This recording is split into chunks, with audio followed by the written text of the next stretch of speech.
Bienvenidos al último bloque de El Referente Jurídico. Estamos conversando con el doctor Carlos Fernández Cesareo. Doctor, habíamos estado tocando el tema de la libertad y en este último bloque quisiera que le pongamos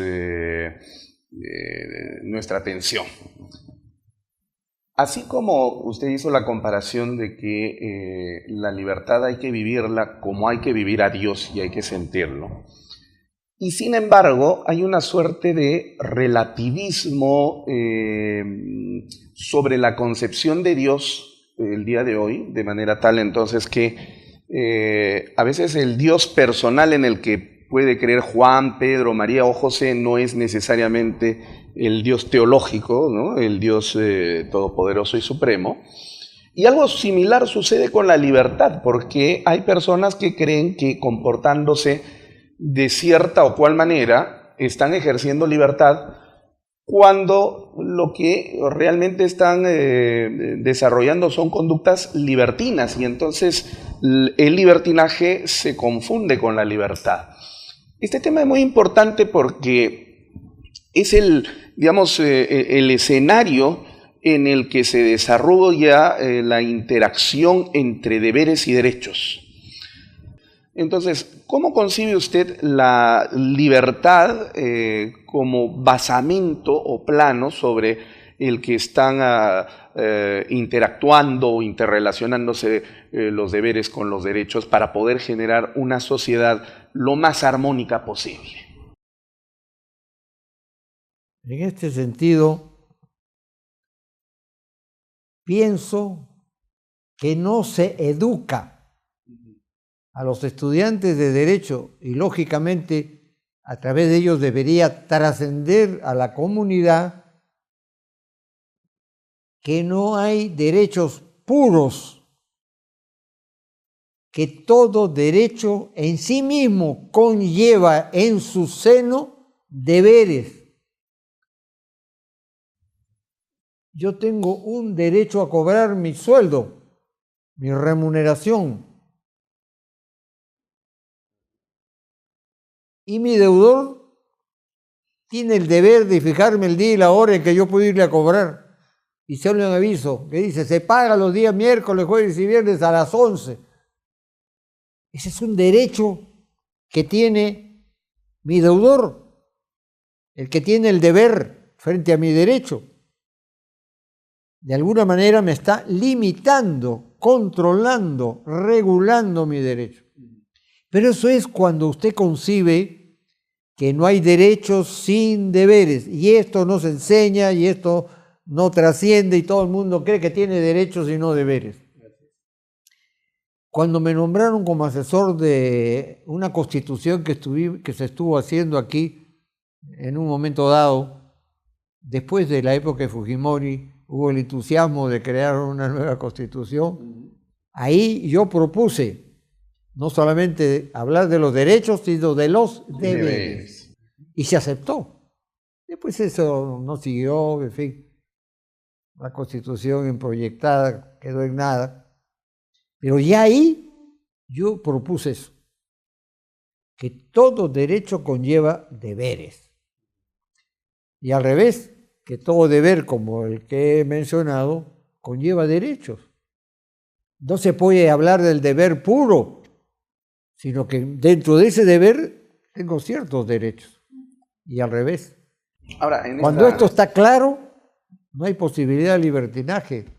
En esa medida, esa famosa fórmula constitucional que señala todos somos iguales ante la ley, ¿no?, es la consecuencia precisamente del derecho, del Estado de Derecho que ha llegado a concebir de que el hombre es el centro de acción, el principio y el fin del Estado.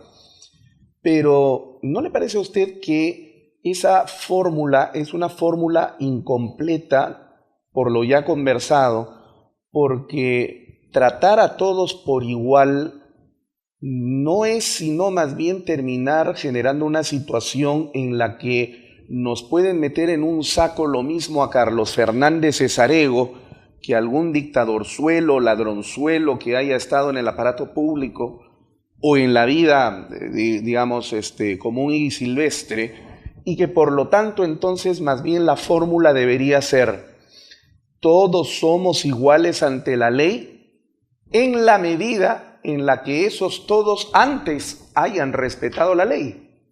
¿O es algo que se entiende tácitamente? Exactamente, yo coincido con lo que usted dice. Y efectivamente se podría decir también, en ese mismo sentido, y de toda esa misma línea de pensamiento, se podría decir que todas las personas tienen los mismos derechos y deberes. Eso sí, no igualdad ante la ley, sino que todos tenemos derechos y deberes que serán juzgados de acuerdo a la ley. Y efectivamente, todos tenemos los mismos derechos y los mismos deberes. En eso sí somos iguales en el derecho, pero no en la fórmula que usted con mucho buen criterio ha criticado, ha sometido a crítica. Participo de ello, y ya le digo, para mí la fórmula siempre ha sido esta: que todo ser humano, toda persona tiene los mismos derechos y los mismos deberes. Entonces, el que infringe un deber no está a la altura de quien lo cumple. Claro. Y entonces el dictadorzuelo y el ladronzuelo se diferencian en el hombre que actúa de acuerdo al derecho. Como una persona en derecho, ¿verdad? Ahora, en estos últimos años, particularmente quizá los últimos 20 años, con el cambio del siglo, ha venido un periodo de pragmatismo, de utilitarismo instalado en nuestra sociedad, relativismo en todos los conceptos. Ya no hay un magister dixi, sino que todos son portadores de la verdad y por lo tanto entonces todos son considerados criterios que hay que imponerlos a la fuerza, sino por la razón. Y dentro de ello han empezado a surgir algunas ideas tales como, por ejemplo, y que lo hacen muy polémicos al mismo tiempo, como por ejemplo el tema del aborto. El tema del aborto. Algunas personas que abogan en favor del aborto acuden al lema según el cual este es mi cuerpo y yo decido, ¿verdad? Una cosa es el cuerpo y otra cosa es el embrión que está dentro del cuerpo. Está dentro del cuerpo, pero no es el cuerpo, y por lo tanto entonces son dos cosas totalmente diferentes.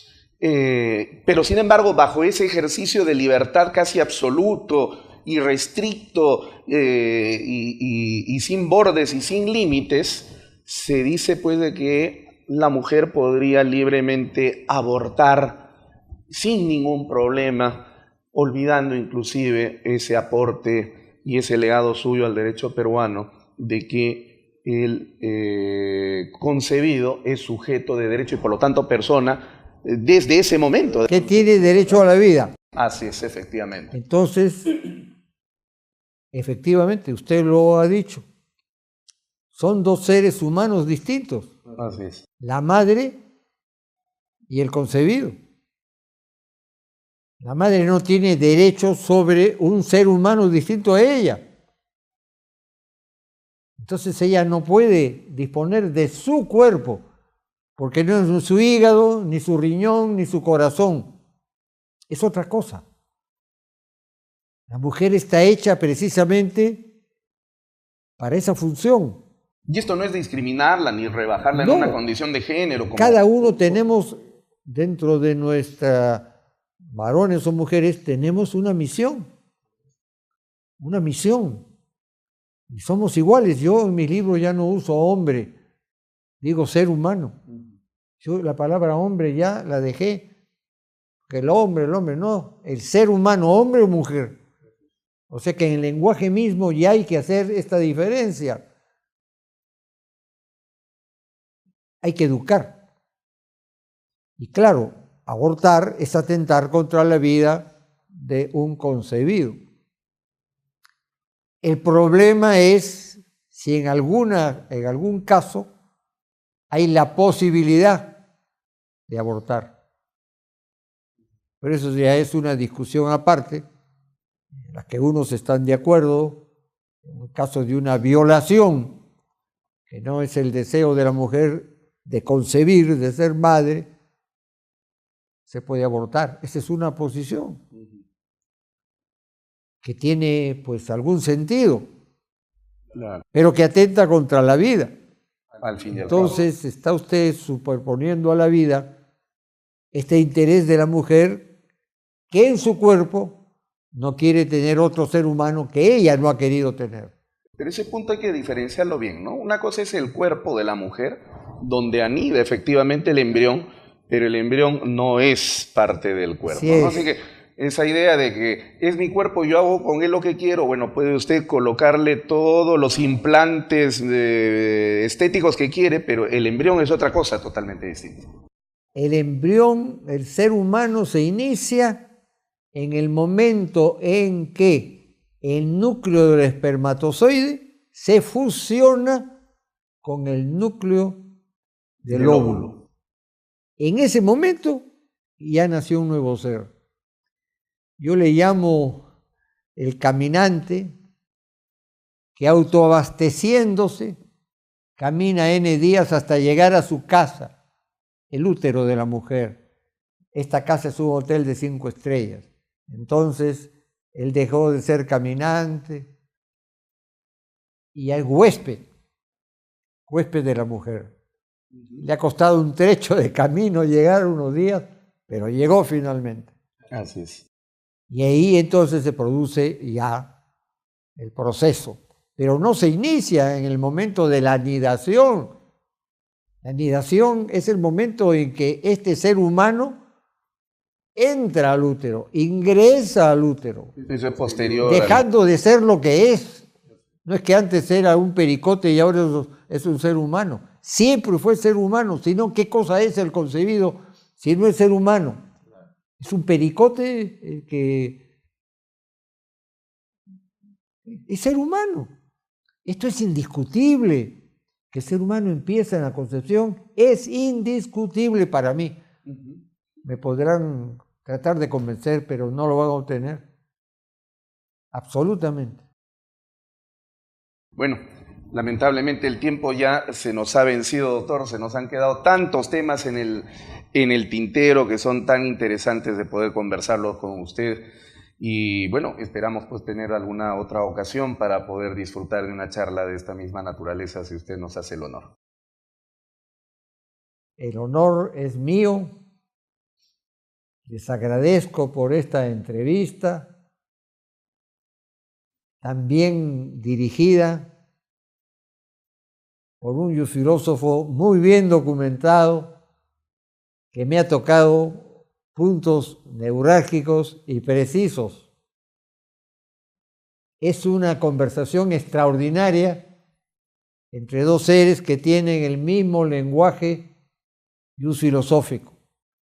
Para mí es un doble honor ser entrevistado por la Academia de la Magistratura, con la cual tengo una cercanía afectiva, sincera, auténtica, sin interés. Y segundo lugar, el honor de haber sido entrevistado por un ser humano de la calidad del doctor Pacheco Mandujano, a quien le agradezco vivamente por sus expresiones y por las preguntas neurálgicas también realizadas, que me ha costado trabajo responderlas. Muchísimas gracias nuevamente. Esta es su casa. En cualquier momento estoy disponible para cualquier actividad académica que ustedes dispongan, si es el caso. Muchísimas gracias, doctor. Ha sido francamente un honor y yo personalmente me voy muy halagado y muy honrado por esta conversación. De esta manera, entonces, llegamos a la parte final de Referente Jurídico en nombre del señor Fiscal Supremo del Ministerio Público, Gonzalo Chávarri Vallejos, presidente del Consejo Directivo de la Academia de la Magistratura. Agradecemos a todos por vuestra cordial sintonía y, como siempre, también nuestra gratitud a JN TV, que nos permite semana a semana llegar hasta vuestras pantallas. Con ustedes será hasta la siguiente emisión de Referente Jurídico. Permiso.